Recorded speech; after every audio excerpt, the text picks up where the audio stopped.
কইতেছে কি তোকে আল্লাহ তাআলা ক্ষমা করবে না। তাই এটা বোঝা যায় একটা মানুষের না জানি না কোন ব্যক্তি গুনাহ করতেছে তা কি করছেন আপনি হেলকাস বারবার কি বলতেছেন ভাই এটা করেন না বারবার দাও দিতেছেন এবং কি আপনি একজন বলেই ফেললেন যে ভাই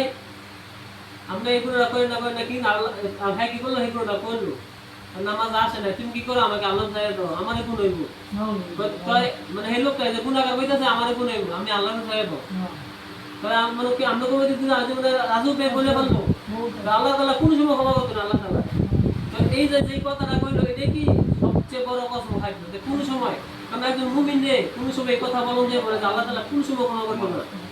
কাফেরকে এই কথাটা বলতে পারবেন কারণ কাফের কথা আল্লাহ তাআলা বলে দিয়েছেন যে আল্লাহ তাআলা কাফের কি করবেন না ক্ষমা করবেন না তাকে কইতে পারবেন কোন মুমিনকে আপনি কইতে দেন না যে আল্লাহ তাআলা তার ক্ষমা করতে পারবেন হ্যাঁ আপনি নামাজ পড়েন না আপনি লাভ আপনি তাকে দাওয়াত দিতে পারবেন কিন্তু আপনি তাকে এটা কইতে পারতেন না যে আল্লাহ তাআলা তার কোন সময় ক্ষমা করবেন মাঝে মধ্যে আমরা মাঝে মধ্যে এই সব কইলেন মানে এটা সব কোয়া ঠিক না এটা